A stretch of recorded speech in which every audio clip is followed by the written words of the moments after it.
balik naman sa dagat para kuhay naman ulit gamit naman yung malaking bangka. Pagtsagayin pa rin namin mga master kahit maagos at maalon. Tumalo naman mga master.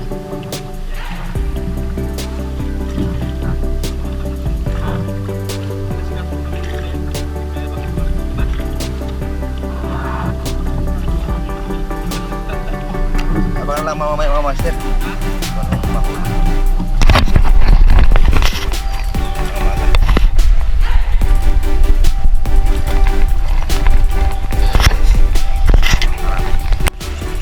Morning mga master, dito na kami sa spot at malakas talaga ang dagat mga master.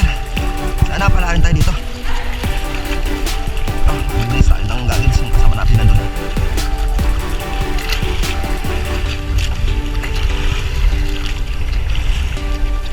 Sana pala rin tayo mga master at safe sa lahat ng mga espero mga master. Bigyan sana tayo ng biyaya dito mga master.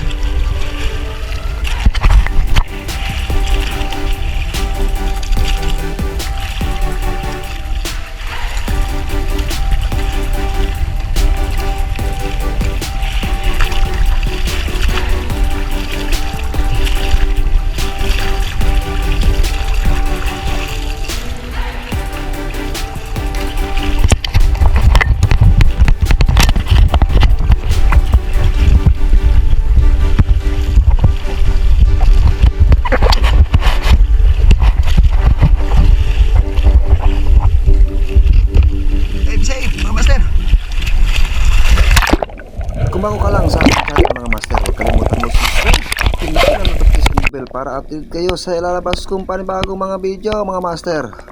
Ito ang pangalawang drop na natin dito sa area ito mga master. Dito kami pumunta sa bandang dulo ng bahurang ito kasi nandito nanggagaling ang agos, kaya nandito rin ang mga bitfish sa area ito. Napakadami sana mga master dito ng surgeon fish o labahita at yung sinasabing unicorn fish na tinatawag mga master. Kaso mga master, nung pag-drop natin dito sa ibaba at nakalapag tayo, bigla nagkandawala yung mga surahan mga master. Ginawa natin dito mga master, ambos ulit.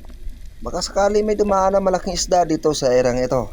At daanan talaga to mga master ng mga malaking isda. At ito may napansin ako isang tangigi or king max sa area ito. At ito mga master, sinusundan natin. Kaso ang nangyari mga master, matagal na tayo dito sa ilalim, kaya di natin pinilit ang isda na ito. Huwag na natin mga master pilitin ng ayaw sa atin. Back to surface naman tayo mga master. Dito naman mga master, habang mapunta ko dito sa area ito, napansin ko na ang isang malaking isda dito sa bandang ibaba ng bahurang ito mga master. May kalaliman ang bahurang ito mga master. Halos nasa 20 meters ang area ito, kaya dito lang tayo sa ibaba mga master. Ang ginawa ko, ginapang ko dito yung malaking isda sa baba mga master. Isa pala na Maori Seepers ang nandito sa baba mga master. At malaki na to mga master. At ito, kumaripas na papunta sana sa butas mga master, kaso napana natin to at tumago sa shooting line mga master at pumasok sa butas ang isda na ito mga master. Sigurado papahirapan tayo nito pag pumasok to sa butas.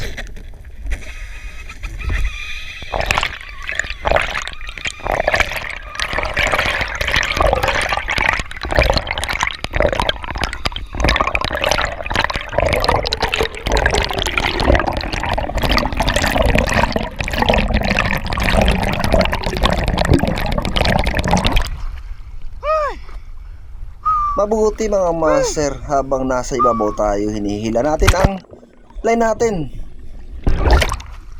Sumama na yung isda mga master at hindi na tayo pinahirapan ng isda na to na sisirin pa ulit at isda na to na may recover pa natin dun sa butas mga master.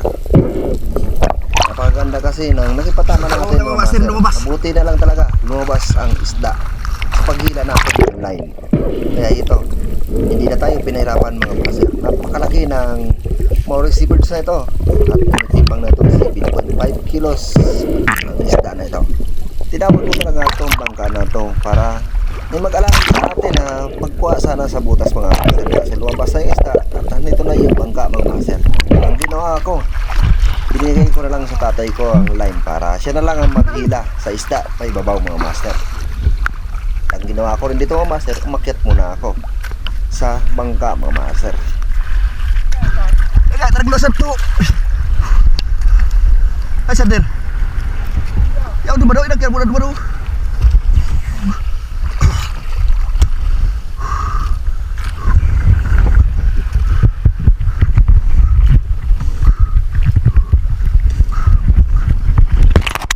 Apakah laki mga master Mauri? Oh, ayan oh. Ayos, paldo. Kamu na tayo, kakasag. Taas mo. Init, ato mong kuya.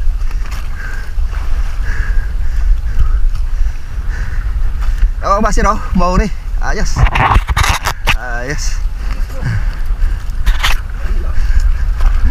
Dilawag sa tuho. Mari ay tayo lumino sa tuho. So, kurata tayo. Kulata. Kulata.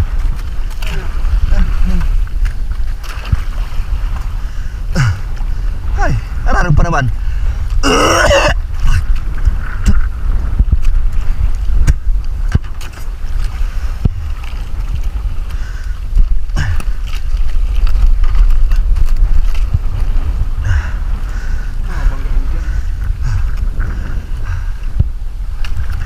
Napakalaki mga master. Mauri. Yes.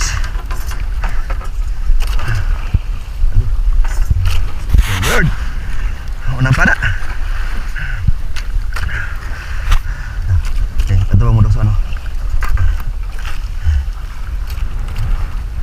Yes. Master. Napakalalim ng pinagpanaan ko mga master at sinuot pa sa butas yung line natin. Mabuti mga master ng paghila natin lumabas. Hindi na tayo pinahirapan maghila. Thank you Lord sa biyaya na binigay sa atin. At napakalaki ng biyaya na ano, Mauri Seabirds. Pakakuha ko pala ng isda mga master at lumipat na kami ng area gawang medyo mahina pa ang agos mga master kaya sinaglit ko to talaga tong areang ito. Ito, meron sana akong inaabangan dito sa baba mga master na Mauri Seabirds din sa areang ito kaso may kailapan yung isda at biglang nawala dito sa ibaba mga master. Pagantay ko dito mga master, di na lumabas yung Mauri Seabirds dito. Ang napansin ko isang surahan dito sa unahan mga master. At tinutukan ko naman to mga master. Kaso napansin na tayo matagal dito sa ibabaw. Ang nangyari, kumaripas na langoy mga master yung surahan at hindi natin napana ang isda na ito. Kaya sayang mga master. Pangalawa na sana ang isda yun. Ito rin area ito mga master. Dito ko rin pinana na yung isang nakaraan na araw na GT or mamsa yung nag 9 kilos mga master. Dito rin to sa area ito. Ito mga master, may butas to, tagusan to sa ilalim mga master ang butas na ito. Pinapansin kasi ko ditong malit na mamsa sa area ito. Kaso ibang nagpakita mga master, isang Oriental Sweet Lips mga master ang nagpakita sa atin. At ginapangpag ko to pababa mga sir at sinili pa yung butas masyado para makikita natin kung anong laman sa loob. Kung mayroong ba talagang malaking isda dito sa area ito. Napakaganda kasi ng ilalim nito mga sir na tagusan to. At pinamumugaran talaga to ng mga mamsa. At ito pinana natin yung Oriental Sweet Lips mga master. Kaso ang nangyari, napanipis ang patama natin sa isda na ito kaya napunit mga master. At sayang hindi natin nakuha mga master. Pagkakakuha dito mga master, nag-decide na ako na lumipat na sa isang bawa ng mga master na pinagpana natin ang dugtot at luba mga master. Dito ko rin kasi pinana yung dugtot na malaki na nag-abot ng 15 kilos at yung luba yung 7 kilos. Dito mga master, may napansin sana ako dito sa bandang ibaba ng bahurang ito ng isang bluefin tribale. Ang ginawa ko dito mga master, lumapag ako dito sa ibabaw ng bahurang ito mga master. Halos may kalaliman din ang erang ito mga master. Halos nasa 10 lipa ang pinakaibabaw nito mga master. Ginawa ko dito mga master, nagantay-antay ako dito sa ibabaw nito baka kasi lumapit yung bluefin tribale na nasa ibaba nito mga master. Naglingalingan pa rin tayo mga master kung anong dadaanan na isda dito sa erang ito. Sa pagliko natin mga master, meron palang isang luba na lumabas sa butas. At ito agad ko nilapitan mga master kasi napakalaki ng lubang ito or lapu-lapo. At napakaganda ang naging patama natin dito sa lapu-lapong ito mga master. Ito yung tinatawag na Marlboro grouper mga master. Napakalaki nito mga master. Halos tumimbang to ng 12 kilos ang isda na ito mga master. Napakalaki talaga mga master.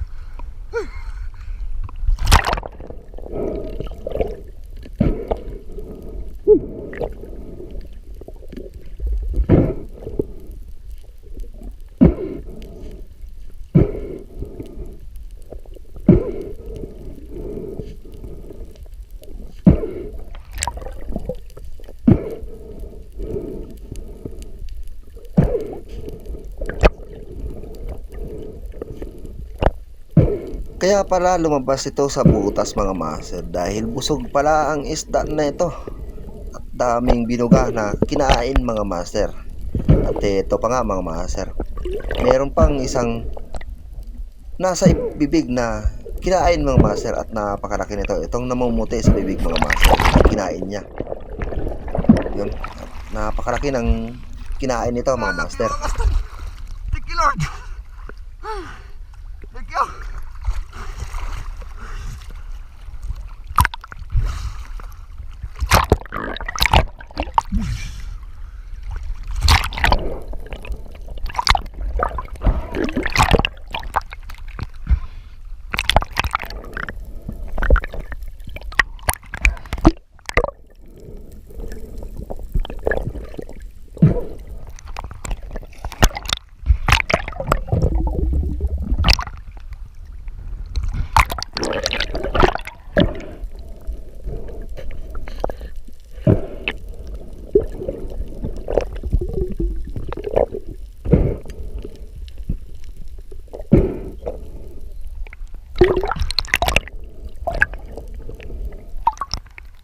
Dito mga master, ang ginawa ko, nilagay ko na to sa bangka mga master.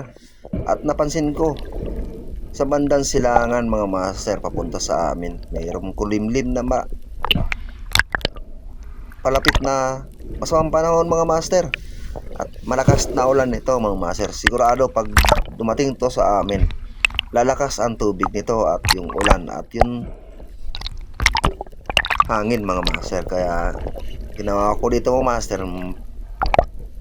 pakalagay ko sa bangka, nag-decides na kami na umuwi na mga master. At eto, nakadalawa tayo ng isda dito sa area ito. At pwede na rin to mga master. Halos tumimbang ito ng dalawang isda mga master. Mga master, at 19 kilos. punta kami sa gilid at may balaka, parating na balakas sa ulan at hangin. Ito na huli ko yung Marlboro grouper, napakalaki. At ito, nilipat na kami. Napakalaki nito mga master. Oh.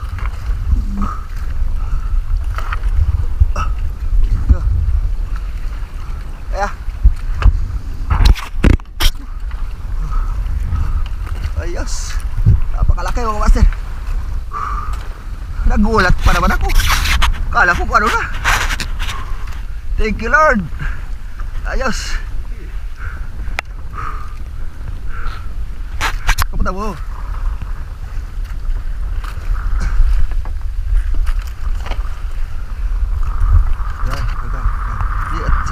Yan. Ayun.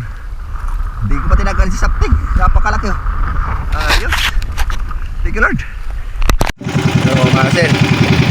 Napakalakas ng dagat.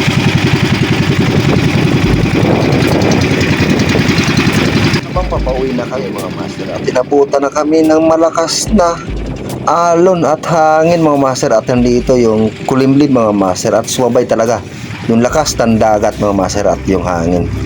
At ito, papabalik na kami pauwi sa amin. At ito yung huli kong mga master na 2 piraso na isda mga master at pwede na to. Maraming salamat sa biyaya mga master at sa laging pag-iingat na sa amin sa paninisid mga master.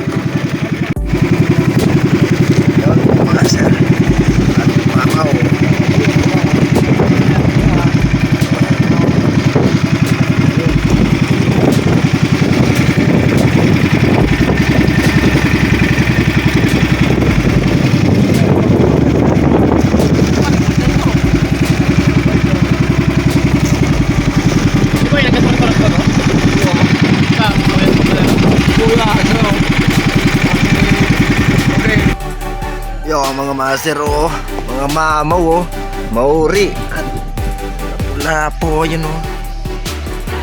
Yan, nakahuli niya mga master oh. Yung morsi. Ayos. Napakalaki nito mga master. 2 piraso lang at paldo na mga master. Yan ang kasama ko mga master oh. Yan. Gusto niyo ako makita mga master? At ito rin ako. Ayan oh. Ano yan? 2 piraso lang na isda at paldo na. Maraming salamat sa biyaya mga master at sa laging pag-iingat sa aming paninisid. Maraming salamat. Thank you for watching. Ito ang kabuuan namin kita mga master sa 2 pirasong isda nag-abot ng 19 kilos. At ito ang kabuuan kita natin mga master. Maraming salamat at thank you for watching mga master.